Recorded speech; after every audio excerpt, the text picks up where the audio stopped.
Hello everybody, Diane does. How's everybody tonight? Good? I'm glad. I'm doing good. Remember I did this story on the Republican National Committees in Arizona, Michigan are going broke? Story just gets better. I'm going to give you a little background first on Michigan. Now, the RNC Chairwoman in Michigan is Christina Caramo. Now, she's feckin' mental, that one, I'm just saying. She hasn't conceded her 2020 election yet. She lost by 14 points, by the way. She's an election bullshit artist of the finest kind. And because of the denialism, Michigan lost every statewide office, lost control of the Senate for the first time in 40 years. And they're so broke, they had to charge people $50 in advance and $75 at the door to show up at the Republican convention.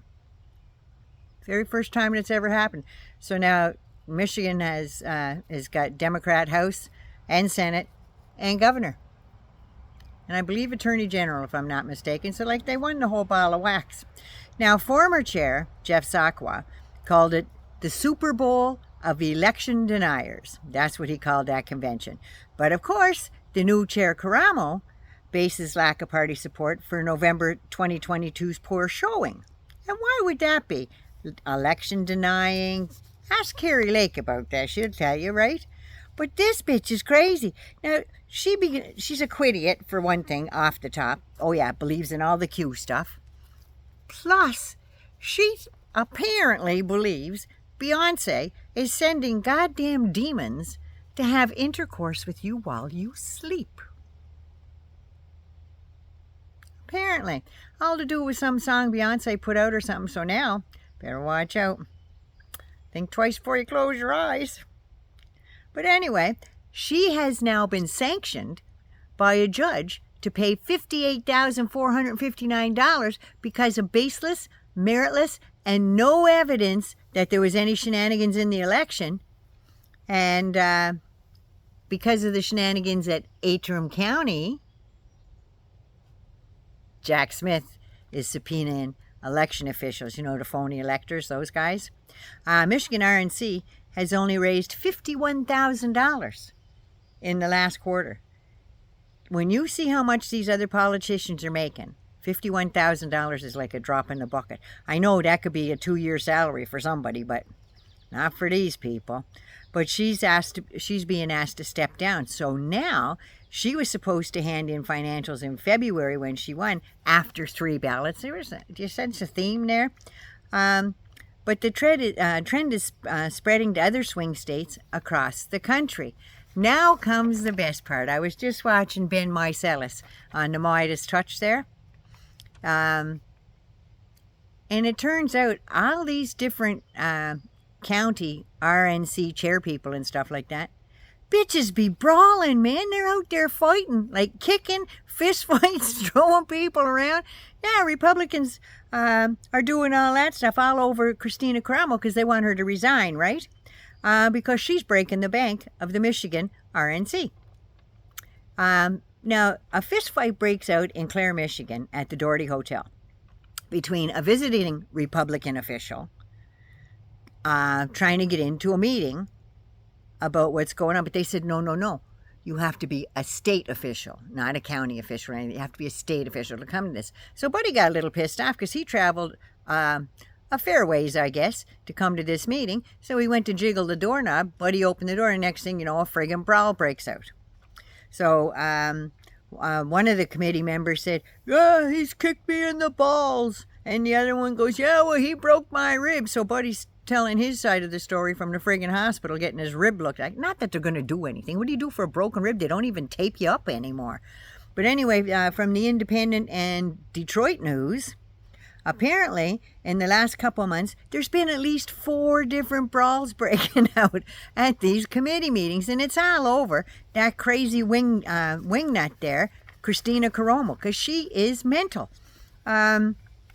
There was, in one hotel bar there was 2 women, 2 GOP officials.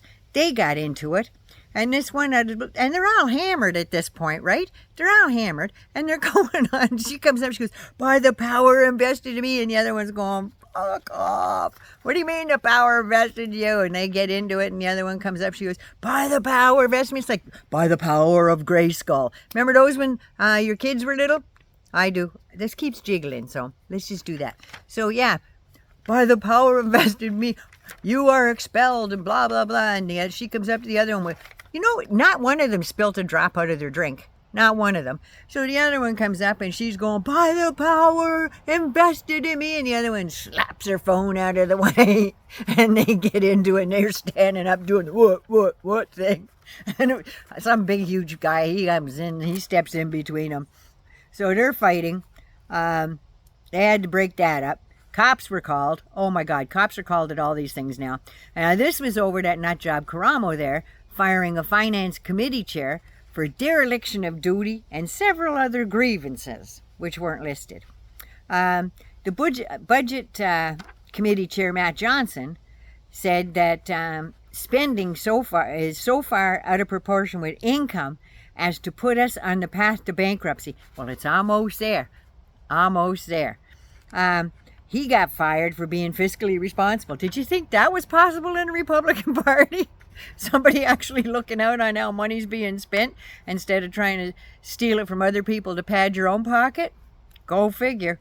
I didn't know that was a Republican thing. But Michigan coffers, as of March 31st, they had $116,000 down from $867,000 2 years ago. A lot of that money went missing just since Miss Karamo there took her little oath. But apparently when she took her oath, they rented the hotel space, like a ballroom type thing at a hotel. They had to boot them out because they overstayed their welcome. They were only supposed to stay for so many hours. They let them stay till 8 o'clock. After the third ballot, she won. Get out! So they all had to get out. Jason Rowe, former head of the Michigan GOP, he said they are effectively broke, and I don't see the clouds parting and the sun coming out on their fundraising abilities. Maybe old Jason Rowe might become a Democrat. I don't know, maybe Matt Johnson might be switching sides too. There's a bunch of crazy shit going down. Just saying. Naughty Nana loves you. Be good, be safe. Please, like my video, share it if you can, and subscribe. Naughty Nana loves you. Be good, be safe. Please, take care of you so you can take care of somebody else. Love y'all. Mwah.